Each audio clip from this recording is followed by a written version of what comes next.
we now have Alexis Kennedy, who's the Chief Narrative Officer of Falibetter Games, who won several awards, and he's going to talk about Echo Bazaar, their first browser-based game, which is set in London in 1889. And the title of his speech is going to be Narrative Architecture, Managing Complex Stories. Thank you. Big hand, please.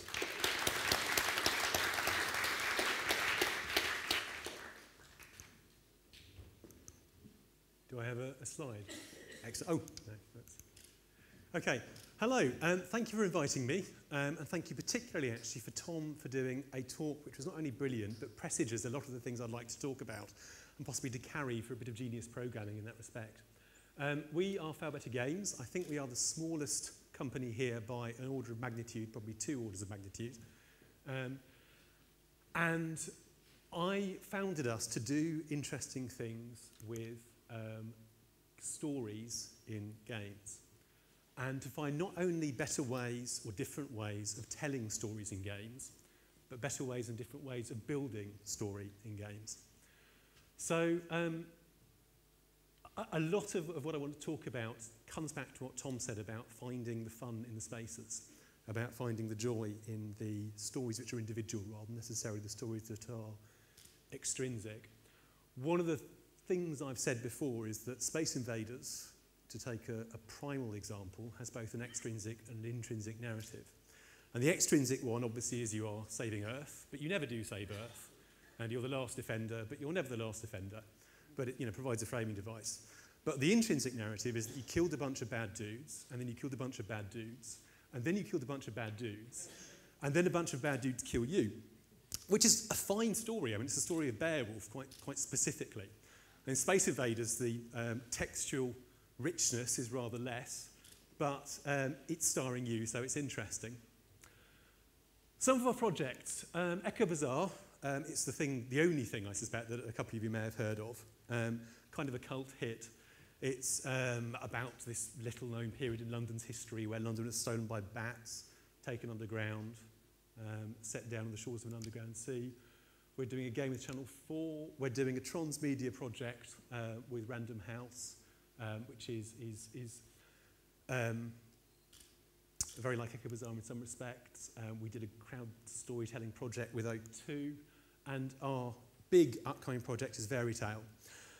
Robert, earlier, I'm also indebted to for using this phrase, social freemium storytelling, because that's pretty much what we do, and it's what we want to do more of. Fairy Tale, to use a glib phrase, we want to try to make books that are a service rather than a product. As the publishing companies are finding out at the moment, it's getting harder and harder to sell text, so we want to sell experience rather than text. But that's upcoming next. All these projects are very disparate, but the common thread is trying to find interesting ways to build stories.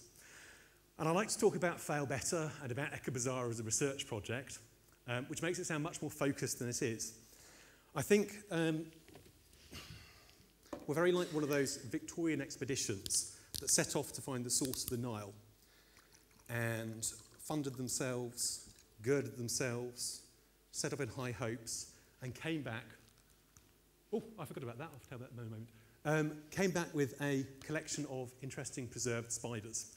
So not all the lessons that we've found are the ones we set out to find. But we have been hacking through the jungle. We've come back with some specific insights. And I've come here today to share spiders with you.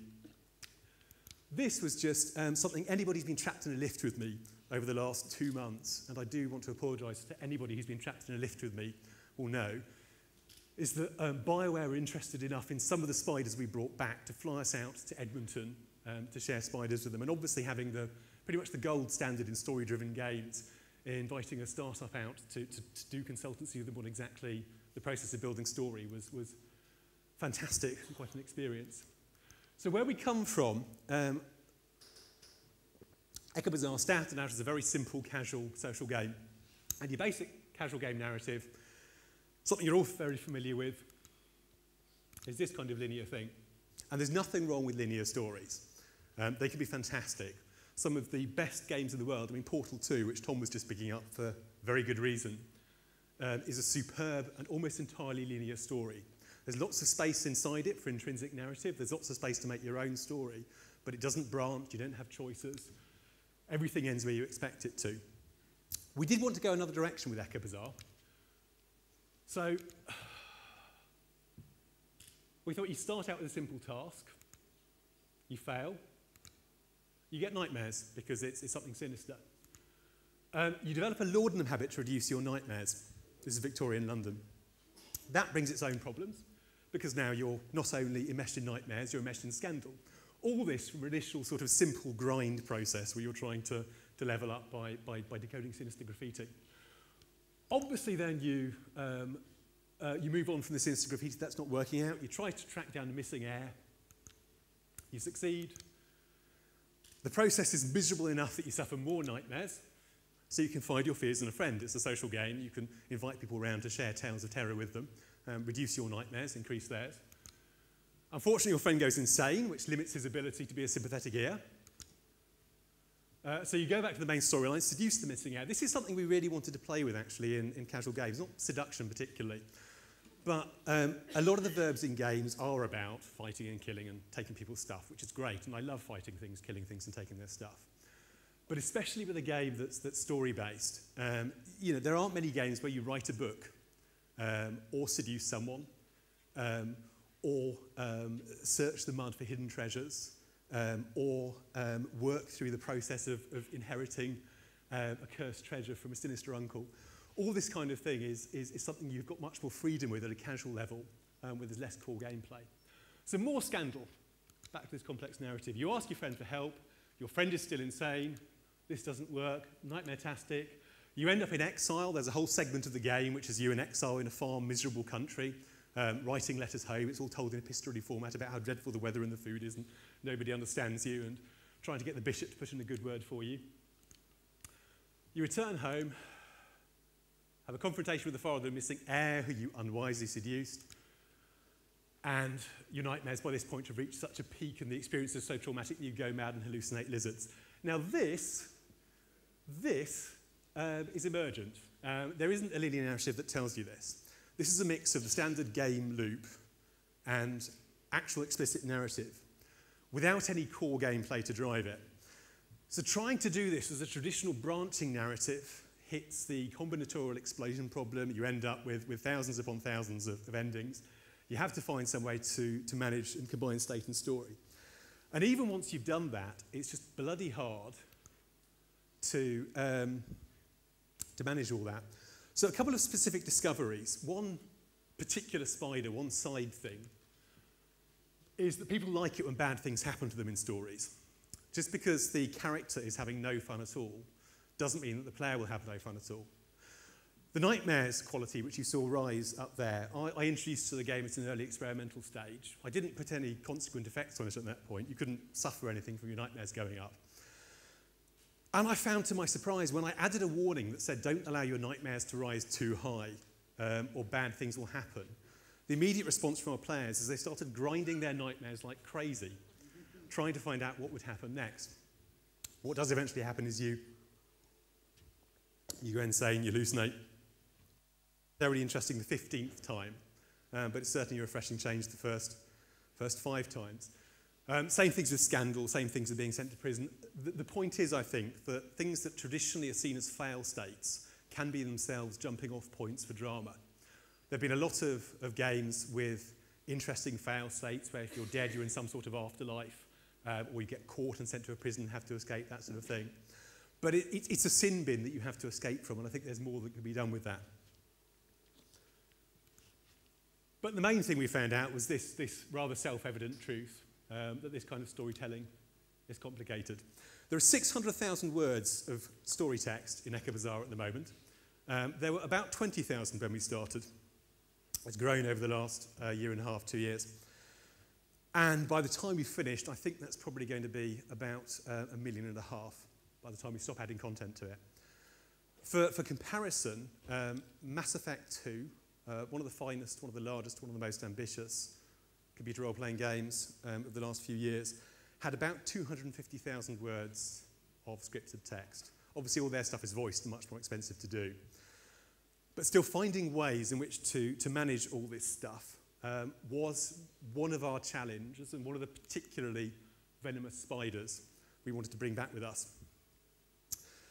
So we looked at the best practices from process management and software development and all those fine endeavours to pick out the tools that we could use to address the problems of managing complexity in games. And what we came up with was this, which has been deservedly popular for many years. And obviously it's a flippant way of putting it.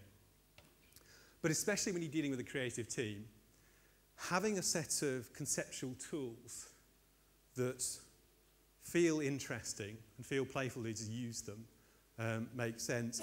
And giving names to things that didn't have names before can be a powerful way of organising them. So the unit of story in Echo Bazaar is a storylet. It's a chunk of narrative. It's got a choice, some branches, and some results. They're all free-floating. They're all independent. They're all very atomic. They're all chunks of story. Not coincidentally, one of the advantages of making this stuff so atomic is that it's much easier to monetize in a freemium way, because you can lock off any of these branches, any of these storylets, and make them unavailable until somebody's prepared to stump up virtual currency in order to see them. The complement of storylets are quality. So we've got, again, as I said at the beginning, this kind of game loop without any actual core gameplay. You play storylets, which will increase your connected society status or your nightmares or the amount of cash you have. And you get qualities which are as likely to be story qualities, ways of tracking your progress in the storyline, as they are game stats. I mean, your watchful stat is something like intelligence. That's a game stat. But your hosting an inconvenient art thing is pure story. And there isn't really any difference in their behaviour. As your watchful increases, it unlocks storylets or locks them off. As your hosting an inconvenient art increases, it also unlocks storylets or locks them off. When we started to think in those terms, we realised that people can level nightmares. People can level their association with devils or with an inconvenient aunt or any of these things and treat any kind of storyline like a strategic game resource, which is something I want to come back to later. This was not one of my more fortunate coinages. What I was trying to aim for was little cute quests. And my co-founder diffidently pointed out to me that it does sound like a heroic warrior gonad, but the name stuck. So the big problem with storylets and qualities is that in principle this is fine. You've got a virtuous loop where you do stuff happens, you change, and this unlocks more stories. In practice, this is like taking a bucket of mosaic tiles and dumping it out on a table in front of you. It's very hard to assemble coherent narrative out of it. It's very hard when you're writing it to think how long these things are going to be, how many branches they'll have, how many storylets are going to be implicated, how much the qualities rise. It's the game design problem raised by a power. And so questicles, we thought, we'll organise storylets just at one level up. So we've got something we can use as a writing tool and as a budgeting and management tool, and say you've got one storylet that starts a quest, you've got one or two storylets where you grind up a transient quality in order to get it, and you've got one story that's it. So, for example, you're investigating a devil who's absconded. You've got an investigating quality that rises as you complete an investigation action, or a variety of different investigating actions. You talk to your contents or whatever. And then you find him or you don't. You have a resolution. So very straightforward. But immediately, as soon as we started having those kind of organising principles, it's much easier to write game content. So we wanted to take this a bit further. And we were looking at some sort of pattern language, the kind of thing that Christopher Alexander did in architecture, or that Gamma and Helm did in software development. So you can find units of story that we can identify what kind of thing we need to do, have a template to do it, write it quickly, get it out and have it start earning revenue. And my first pass at this, I'm going to show you as a process of personal divulgence and atonement. I came up with these phrases which are dreadful. I can pretty much guarantee that apart from the word questicles, which will be seared into your brains forever, you will not remember any of these bullet points the moment the slide has gone. I tried to foist these on the team, and they looked at me quite rightly as if I'd gone insane. These, on the other hand, people remember. It's the same thing. Each of those we just found a cooler name for. And once we found cooler names for them, it really caught fire. People started using them. People started finding ways to elaborate on them. And people started being able to discuss the complexities of interactive story and the way it might develop or the way it might change without having to describe everything from first principles. As soon as you've got this basic pattern, you say it's going to be like a midnight staircase, but with a twist. That gives you an awful lot of leg up and clears a lot of dead wood out of writers' meetings or budget meetings. I'll go through very briefly what these are, just to put some meat on the bones of this. This is Titian's Cain and Abel, and one of the other spiders we brought back from the jungle, a discovery my co-founder made, for which I'm indebted, is that if you take Titian's Cain and Abel, you put Mark of Cain at the top, then it looks an awful lot like a heavy metal album. Quite a specific utility, but in some circumstances, worth being aware of. All a Mark of Cain quality is a quality that when it reaches a particular level, it locks off stories. Very straightforward. So if you are hosting an inconvenient aunt, once you're hosting an inconvenient aunt quality, the storyline quality that tracks your progress reaches 10, the storylets below become unavailable to you. Exceptionally simple concept. Any of you who've done any kind of scripting or narrative design will have done this sort of thing all the time. Just by naming it, it makes every conversation that contains it about 40% shorter. Faust's Tea Party is a particular kind of social action. The paradigmatic Faust's Tea Party social action is let's get drunk and get to twos. The idea is that you give up something and you then induce somebody else to give up something in order to gain something else. In this case, you're probably going to increase your relationship with the people on the docks at the expense of your people in high society. This is a nice off-the-shelf way to be able to talk about chunks of social narrative. We've got Faust's Ham and Eggs. We've got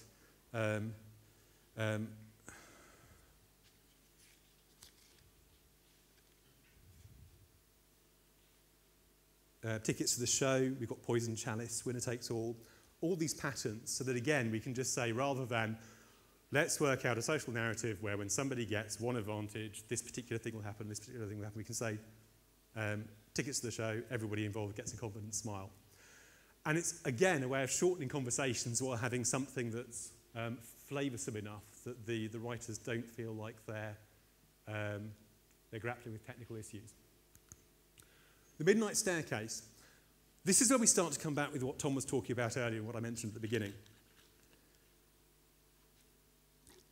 The Midnight Staircase is a way of organising narrative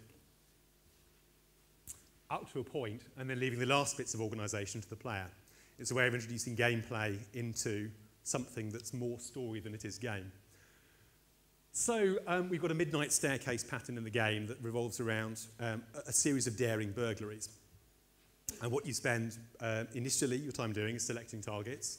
Then you grind up your casing quality by talking to your contacts, by finding scapegoats to reduce the suspicion quality you're raising, by scoping out the houses, by doing an exploratory break-in, all things with different levels of risk and reward.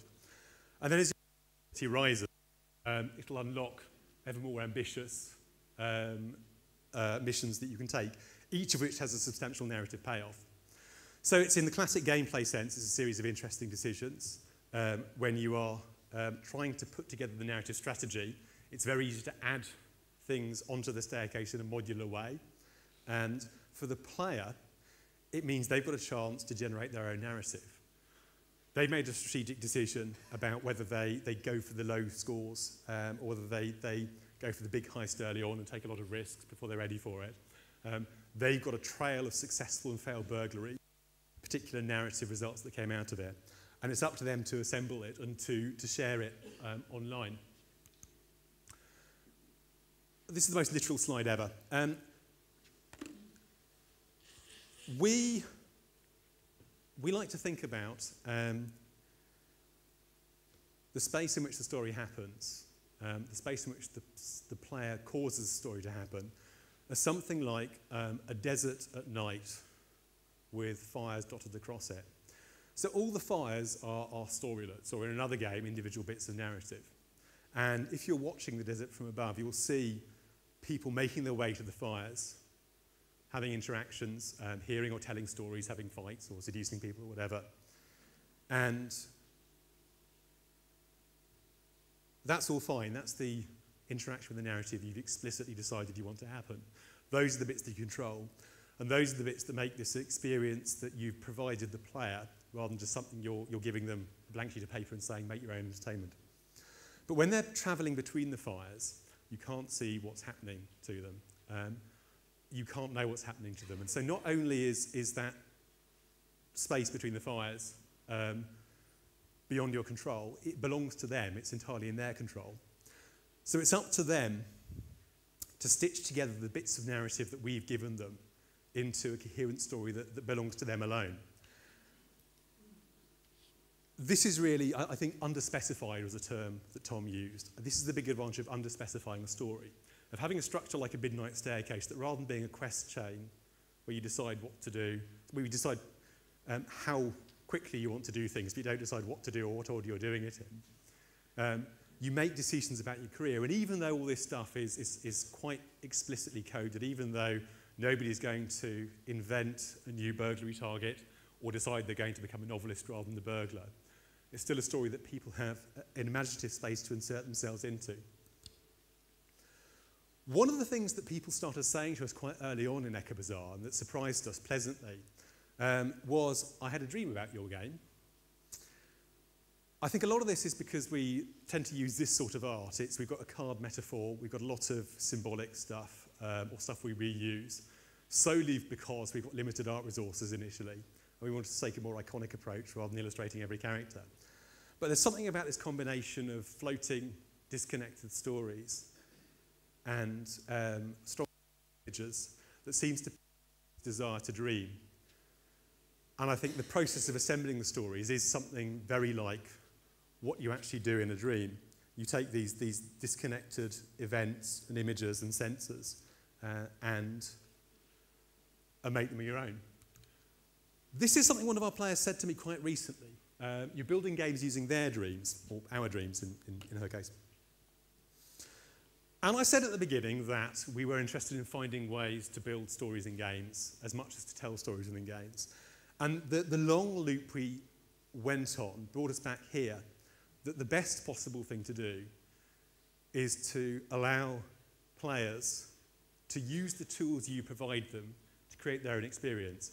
So this is what a lot of AAA games do brilliantly in a very different way. Something like Left 4 Dead, for example, or high-end indie games like Minecraft. Both of these provide a generator for war stories. Again, as Tom said, you can't talk to somebody who's played Minecraft or Left 4 Dead without hearing all about it, sometimes in excruciating detail, but sometimes in very fascinating detail. And if we can allow imaginative space for players to make their own stories around the nugget of story we give them, it means more engagement, it means more joy in the progress of playing games, and it also, not coincidentally, means substantially less burden on the content team to provide less content, and you don't need to customize content as hard because your players do it for them. Do it for you, sorry. Oh, and that's it. That's the question slide with the zombie hand. Thank you very much.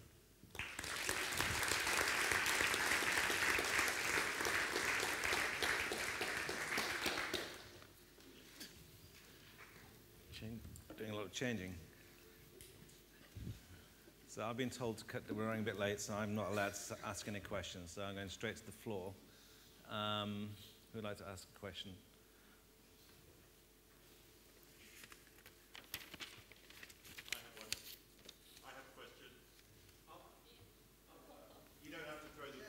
Yeah, you certainly don't. You're very resident. We need to turn you down. Sorry. No, it's good. I just have a question about, can you hear me? Yeah, I can. I can see you very now. clearly. That's good. Hello. No, it's all right. I had a question about if you were going to build the game again, or another game, would you do a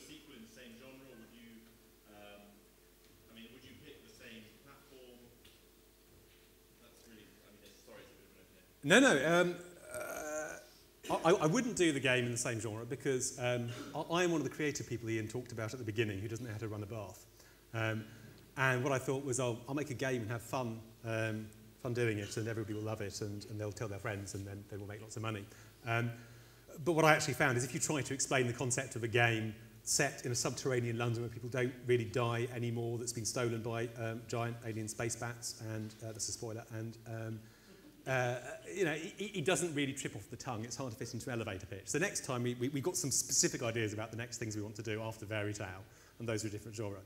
In terms of platform, we initially, it was a social game that ran through Twitter because we thought that Twitter was going to overtake Facebook. This was 2009. It wasn't quite as stupid as it sounded, but it was fairly stupid.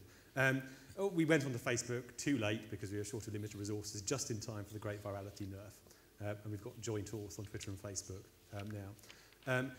If I were doing it over, because of the kind of game we are, because of the kind of audience we attract, because we made great play of giving up a lot of possible virality in order to be polite and gentle and indie and hip, we just have an array of authentication mechanisms rather than trying to piggyback on only one social network, which would leave us less vulnerable to Facebook changing their terms, because, you know, Facebook changed their terms and Zynga suffers, but we disappear from existence like a candle flame.